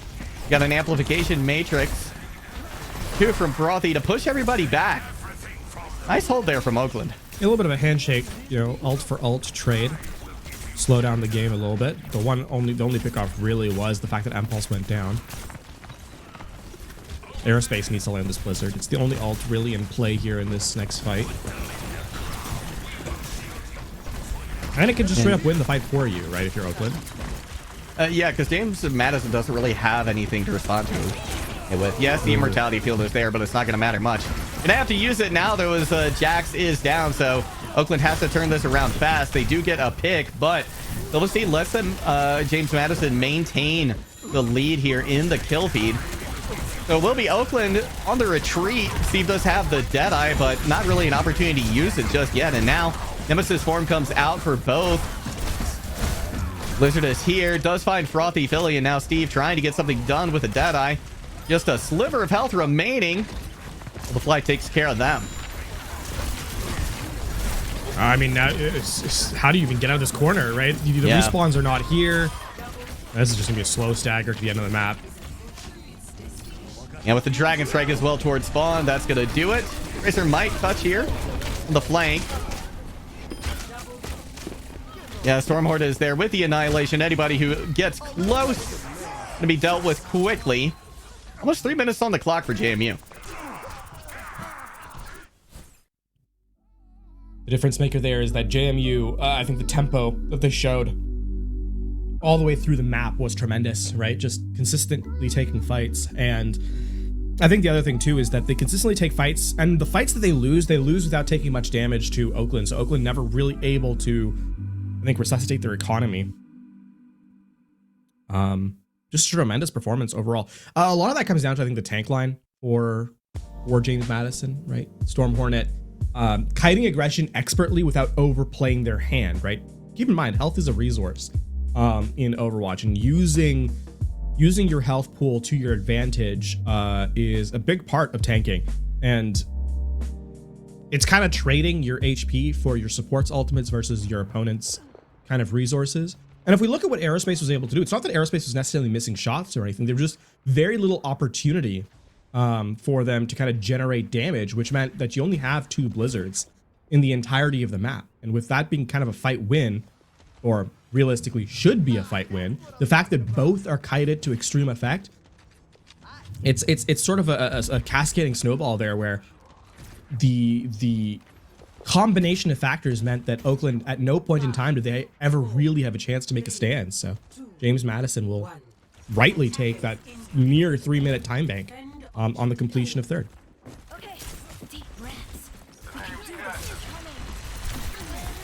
This is now how well is their defense going to hold up.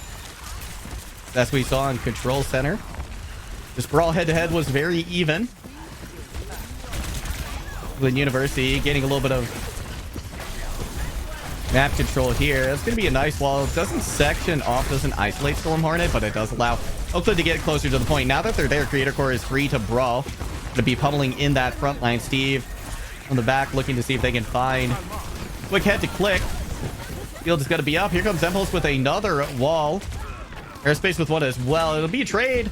Gigaphart being down, though, might be the more significant piece of the puzzle. And in fact, so much damage is going to go in via Creator Core.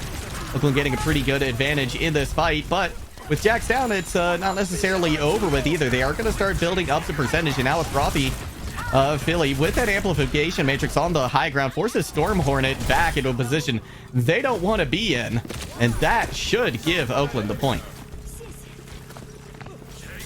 Still, this is a really good push by Oakland University to kind of identify the extraneous members of James Madison, the ones that are caught on the periphery of the fight, focus them down. Obviously, you're the big difference maker there, right? We saw the Baptiste attempt to try and keep their tank up, but just caught out in the open, and rather trying to focus down the tank player in that massive health pool, go for the squishier support instead, and the backline evaporates.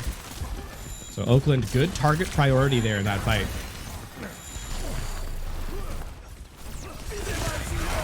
Now they're going to be staring into an amplification matrix.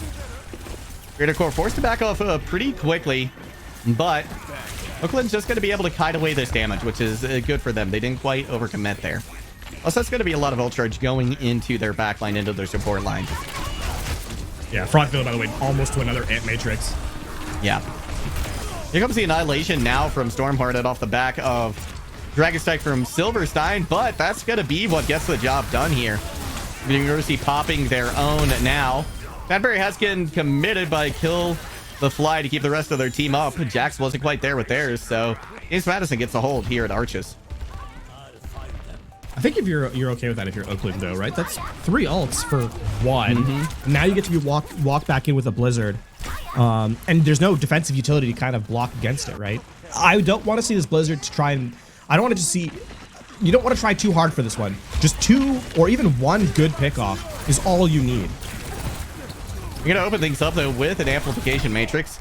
Now Impulse is in the backline. Finds Steve as well. Mortality Field has to be committed. It's not going to be there quick enough. Pulse Bomb thrown out, but Impulse only finds it themselves. Now Silverstein trying to push in off the back of Storm Hornets. nemesis form. Creator Core gets a little too aggressive. Nice wall as well to give Overseen a little bit of free firing. So passive from Oakland University. Allowing Impulse to exist in the back line when realistically there's nothing slowing you down. Kind of just run forward is tragic. Now you're going to be delayed. You can't take this fight. Nice shot from the Hanzo. Yeah. Even it's still, gotta be a quick reset. Yeah. And JMU recognizing they have an opportunity. They should get another kill or two. Yeah, but get Steve at least. And Creator Core just having a hard time even getting out of spawn right now. Keep in mind, with all these fights, fights, have an annihilation. Yeah, with this fight that's happening at the spawn door, though, this is time that is not being earned on the objective. So there's going to be a recontest available if they even get to the objective. Nice pickup by Storm Hornet. So the support gone once again. Yeah, they are going to strike back with a pick on to kill the fly, but that's not going to affect them nearly as much as the Baptiste going down. So the annihilation from Storm Hornet was great. This has now been 3 fights in a row where the Blizzard should have been used and hasn't been, and Oakland can't even get out of spawn. This is an interesting adjustment we're seeing too. Steve going over to the Sombra. Not too many great targets, though. I don't feel like. You know, maybe I'd like to see this Blizzard layer down here, even with the Lucio gone. Good. Now you just need to get the freeze onto another good wall. Ooh. They allow them to escape. Oh my gosh, there was just a sliver of space in between it, and now Impulse is back to it in the backline, has got Frothy Philly on the run into a bad position. The sound barrier not going to be there for Oakland just yet, but they are going to counter back with this annihilation. Creator Core goes down, but Oakland will take the fight. Cost them everything to do that when they really should have only needed to use one. James Madison are okay giving up that much space, right? Because, like, keep in mind, with all those spawn camps, the cart has not moved. Now you're able to retake with an amp matrix. Oakland has nothing. And you're essentially 1 minute away. The fight, this is the problem here now, is we're even considering the fact that it's all 3 points that have to be captured, and you have to capture with time remaining. Yeah. Ooh. That's going to be a huge pickup, though. Anti-Day came in for Frothy Philly, but it didn't matter. I mean, you have nothing, right? So you're looking for a play around that cooldown, and just unfortunately, there's no playmaking utility here for Oakland. They're playing for that final fight. They at least got the Ant Matrix out from James Madison, so there's that. But it's just a start. We need this EMP. Ooh. That Dragon Strike was able to isolate a couple of players from Oakland, but the sustain was there for them. Frothy Philly, though, falls in the end. As Steve tried to push the cart in the back line, they're actually able to get an air. So, Oakland University with an advantage here. So the rest of James Madison's forced to try and back up to the cart and regroup. Impulse, in the meantime, caught in the back line, but they do have a pulse bomb. That comes in on to Storm Hornet. They go down low. Gonna go ahead and pop the annihilation, though, see if they can stop things here. Right at the brink of third, but there's just so much damage going into Storm Hornet, they can't do anything about it. Why did you use Blizzard? You were winning the fight. Oh no. Oh no. James Madison overextended. They overspent. And they're not going to be punished for it. Oakland just has a sound barrier. I mean, it's tough. The likelihood of Oakland University completing this map is slim to begin with. The likelihood of them completing the map with time remaining almost none. Yeah. Yeah, this is James Madison has to feel great about the situation they have found themselves in. They are going to have the sound barrier, but that's the only thing online next to Jax's. Creator Core does get their annihilation.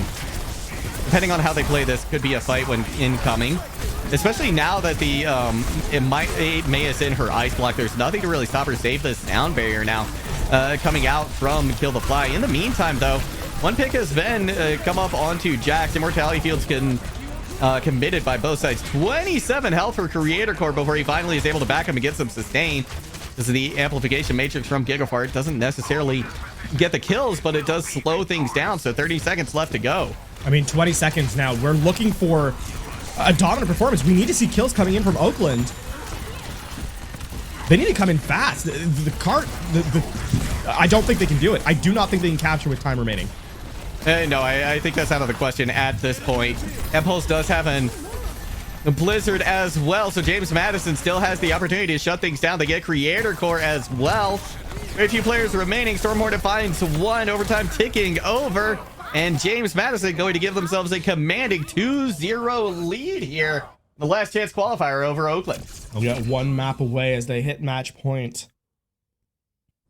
I mean, what a tragedy for Oakland University that perhaps a little bit anxious in that second point. There was an opportunity for them to perhaps snowball all the way through third, but tragically overspending at the overtime fight. And they just don't have enough tools on third to make it count, right? But and a great showing from JMU as well. Honestly, a lot of really good fights. Both teams, I think, were guilty of overspending a few times. I think that's certainly something that both of them are going to be want to be aware of, right? Moving forward, whichever one does go to the next stage of the playoffs here. But before that, we have at least one more map to go. We're going to throw it to a short break, so don't go anywhere. We'll be back soon.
So we're back into the action in the thick of things immediately into Circuit Royale.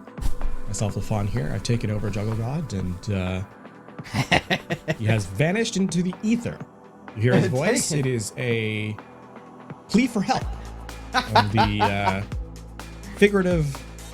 I don't know where I was going with that, but we find ourselves in the action, of course, with the match point scenario for James Madison.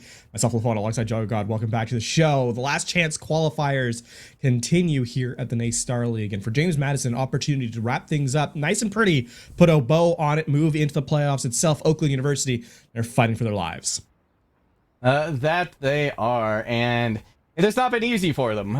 James Madison, I think, outside of just Control Center on Lichong Tower, has looked incredibly dominant so far here today. So we're going to get to see a new look from each of these teams as we do head to Circuit Royale. The Sigmas come out from their from hibernation, wherever it is that a Sigma hibernates.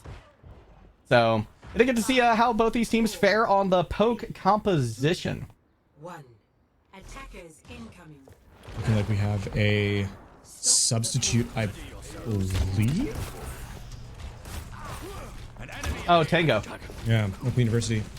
Well, I guess Subtake comes in. Yep.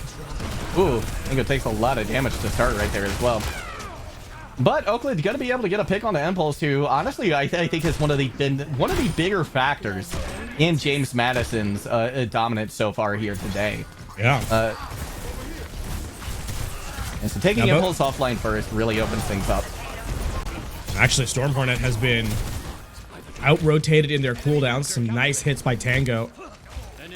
That's a lot of space earned by Oakland University. I'll kind of roll around this first corner, and I mean, James Madison do not have their full fighting force back yet. They're still looking to try and make an actual defense of it. To start here. Oh, that's it. I mean, that just turned it around entirely. Yeah. Yeah, with both DPS gone in the blink of an eye, James Madison regains the card in just about as much time. We'll see how well James Madison is able to kind of reset to the high ground, though, right? You cannot be allowing so much free space to be entered. The first fight ends up Oakland's favor because of the fact that James Madison, there it is like that, not respecting the angles. The sniper just finds a way past the Sigma shield and takes down one of the DPS. So James Madison on the back foot once more. Stormhornet is going to have this Druidic Flux, so Oakland might not be aware of that. This could be a surprise to them as they turn this corner. And in fact, looks like they're going to catch a couple in that Amplification Matrix. Mortality Field will save some lives. Tango goes down, though. Going to be taken out by themselves. Just a little too much damage reflected back into their own face. So JMU gets another hold.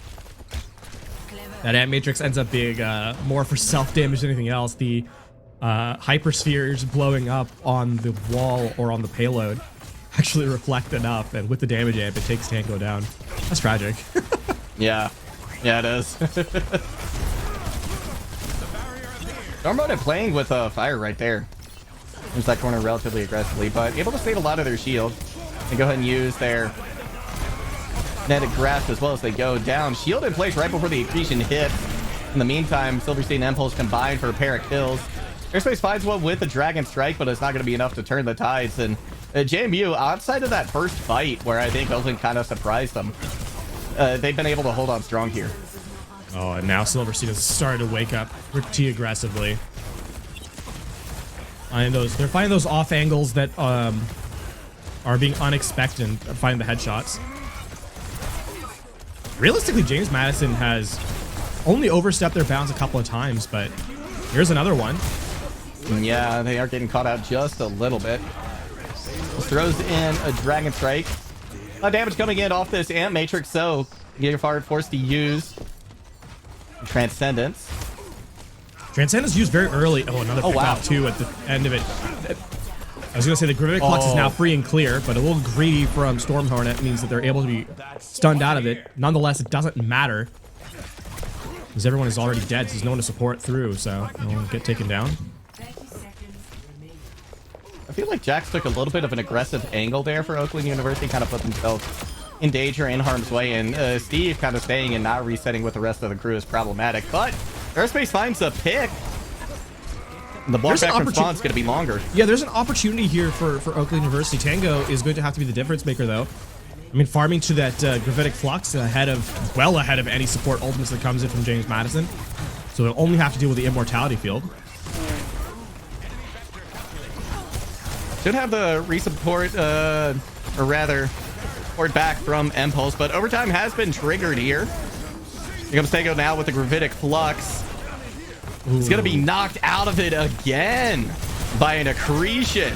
Stormhearted has just been on it. Moments to go. Frothy has fallen as well. So James Madison looking at a potential hold here. Impulse finding Steve too. Gonna make it a lot easier. And with that, the dominoes fall and James Madison holds on first. I mean, the only win condition in that final moment was for Tango to get the gravitic flux up, and without the transcendence in play to kind of find an elimination, but it's all shut down because the just overplaying your hand, not hiding around cover midway through, the accretion's able to stun you out.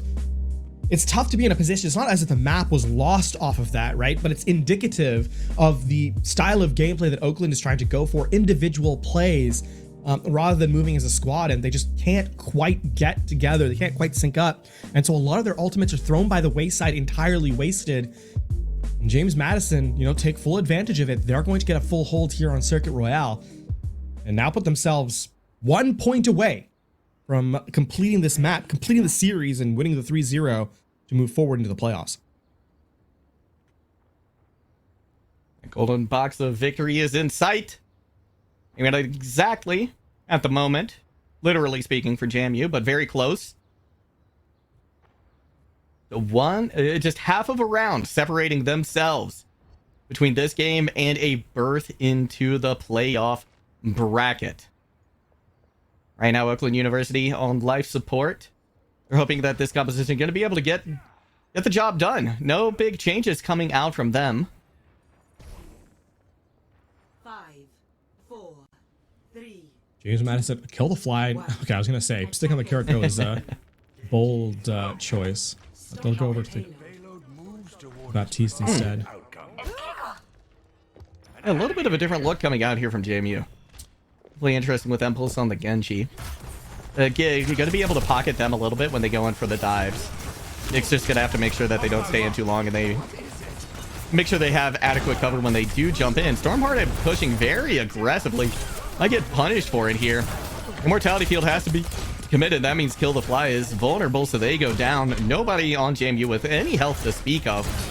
Steam does find Steve, and Impulse is still alive, but not for long. I don't actually like this Kiriko that much. I don't think it provides a lot of utility to the team. Yeah, and I don't think James Madison likes it either, so I go back to the Zen. I mean, Zen just provides more utility, right? Like, you get even if you're playing the Genji, which is not a bad pick in and of itself, but it just gives me more tools. Ooh. That is a great start. And that's the power of Discord Orb. Tango was alive, and then they very much weren't. Yeah. This is the beginning of the end, it feels like. Oh, Jax is dead. Wow. Yeah, James Madison just did a beautiful job cleaning up that fight. And I think that's been one of the differences, too, between this JMU squad and Oakland. Just the ability to close out these fights and find the stragglers. Yeah, they even forced you back all the way to the spawn. Somebody's a contest. I don't think they have anyone. Ooh, it's going to be close if they do. Tango trying to make their way down the hill, but in the meantime, Gig has found one, Impulse with another. 0.86 meters left to go. Tango gets there at the last moment, but this will be JMU punching their ticket to the playoff bracket here in the last chance qualifiers. They here at the NACE Star League.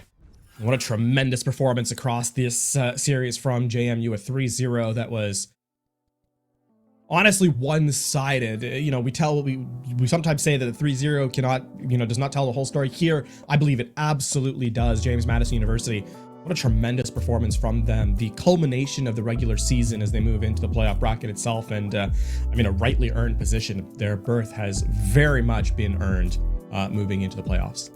It certainly has, and I think it's also because of just how dominant they look here. I think they've cemented themselves as a force to be reckoned with, too, when we get to the playoff bracket as well, right? Like, a lot of times I think with these last chance qualifiers, these teams, they might just barely squeak in, and it's great, and it's awesome, but a deep berth into the playoffs may not be in their cards. But with JMU, I think they certainly have an opportunity to, so I'm excited to see what comes next for them.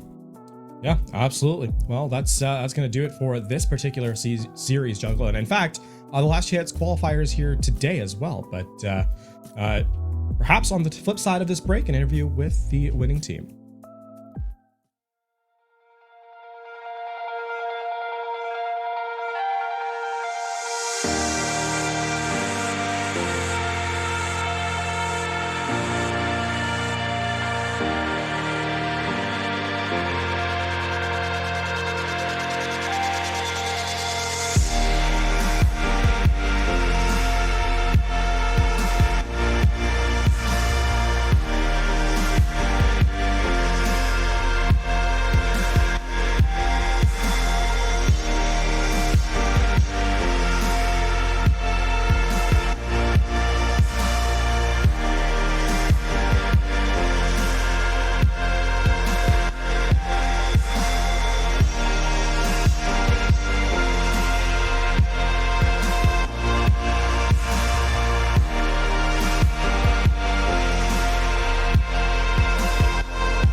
Hello, everybody, and welcome back to the broadcast. We do, in fact, have an interview. We'll be with Storm from JMU. So, Storm Hornet, first off, congratulations on your win here today and punching your ticket into the bracket. Thank you. Now, I want to ask. This was just a phenomenal showing from you all here today, and we got to see three big looks, and which I think is very, very important, right? Your rush looked good, your ball looked good, and your poke looked good. So how do you all feel moving into the bracket phase? What are your expectations going into this phase of the postseason? I think it heavily depends on who we end up playing. There's a couple teams that I think we just don't really have a good chance against. There's a lot of teams, though, I think we have a great chance against. So kind of luck at the draw. Like if we just go up against Maryville, I think we're screwed. But I think I think past that, I think there's a good chance that we can make it decently far at least. Yeah, I don't know. I'm somewhat confident. Let's take a moment to, though, obviously we talked about the compositional setups your team is capable of, but a lot of that relies on you specifically, right? The tank player that's capable of playing so many different looks. What's it like to be on that role now, coming into Overwatch 2, having to take the mantle of being sort of the solo tank and having that flexibility to recover what was in the past split between two players? Yeah, it's been pretty interesting. So I was an off-tank player in Overwatch 1. So a lot of my hero pool kind of sucks now. My Sigma's still relevant. D.Va's starting to come back now. But it's been a lot of like Winston, Ball, Reinhardt. So it's been interesting trying to like pick up those heroes because those have been heroes I've not touched at all in the past. It's like before this year pretty much. I think it's gone pretty well. It's been a lot of like coaching sessions I've done and like a lot of pro VODs I've tried to look through and like gather info from, figure out what I should be doing because it's pretty different. I don't know. I think it's been okay. Fair I'm enough. doing all right. Learnings. Yeah. Fair. I mean, I think more than all right considering your position in the playoff season at this point in the game. Speaking of, let's take a moment to go over the regular season though, and your team's path to it. What has kind of been your experience on James Madison all the way through, the regular season? And what has been kind of the highlight for you, that standout moment? All right, so our team this year has been pretty good. At least it's the best team, our best iteration of the team since I came to the school. And we've done pretty well in the brackets. We fell to Terps on stream actually. and then we fell to Harrisburg towards the end. And I think those are both good teams. There's no shame in losing to either of them. And I think we've done super well. I think I don't know if there's like a big pop-off moment, I guess, in the season. If we beat Terps, that was the only game that was close, really. Every other game was a 3-0 sweep where we didn't really have to think or try. I don't know. There was a pretty big power gap with our. We got a lucky bracket this season, for sure. Well, next thing I want to say is just it looks like you've got a nice space there at JMU. Doesn't look like maybe a dedicated esports facility at the moment, but it looks like you have a nice space regardless. There's a lot of people there, so happy you all are able to play in person. And so speaking of that, all the people around you, any shout outs you would like to give to friends, family, teammates, whoever has really helped to make it a great season for you all up until this point? Shout out to him in the back with the sweater. Philip, turn around. You both turned around. The one that just waved. That's our Tracer player, our Flex DPS. He's definitely our biggest carry. He's a great, super smart player, and I've been able to learn a lot from him and with him. And outside of the team, I'd give a shout out to my dad, and I think my brother and my mom are watching at home right now, and so they've been super supportive. So thank you to them. All right, well, thank you very much, and good luck to you as you head to the next stage of the playoffs. Thank you.